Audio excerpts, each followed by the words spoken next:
Ang sinasabi ng mga kababayan natin, kuno nga ay pinangakuan etong si Colonel Munggaw. Pinangakuan. Siguro daw ay malaki ang offer sa kanya, malaki ang ipinangako sa kanya ng kung sino man. Siguro rin daw ay naniwala etong si Munggaw na mapapatalsik si PBBM, netong mga diehard nga, netong mga nagbabalak nga na alisin sa pwesto para o si PBBM para nga makaupo agad-agad si Sara Duterte. Siguro rin daw ito ay dati ng DDS.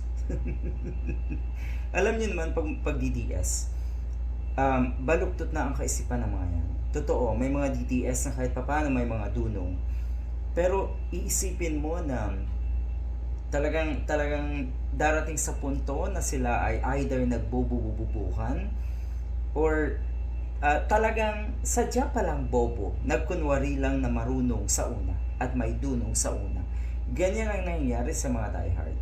Ang sinasabi nga ng mga kababayan natin, mukhang pwesto rin daw ang posibleng ipinangako dito nga kay Munggaw. Dapat lang daw natanggalin etong damuhong ito. Justifiable daw ang pagkakatanggal sa kanya. Natural lamang yan. Alangan naman kasing manatili siya sa pwesto habang tinitira niya. At meron siyang pinaplanong masama hindi lang sa Nas Malacanang kundi sa ating gobyerno. Hindi daw dapat tolaran yung mga ganitong klaseng men in uniform na hindi sumusunod sa kanilang tungkulin. At dapat daw loyal sila sa ating constitution at hindi sa kung sino man. Dito nakitaan ng mga kababayan natin na itong si Munggaw ay kumikiling sa mga Duterte. Meron pa dyan, sa tingin ko meron pa dyan na lalabas. At etong nangyari kay Munggaw na pagkakatanggal sa pwesto, alam ko yung mga ganitong natanggal sa pwesto ay baka wala ring mga pension etong mga ganito.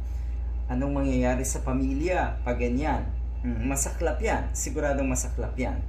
So, etong hakbangin na ito ng ating Pangulo na tanggalin nga sa pwesto etong si Munggaw ay siguradong eto na yung posibleng katakutan ng mga nagbabalak pa na banggain, ng mga nagbabalak pa na papagsakin ang ating gobyerno, lalo na po yung mga sinasabi nga yung mga tinatawag na men in uniform, miyembro ng AFP at PNP. Good luck.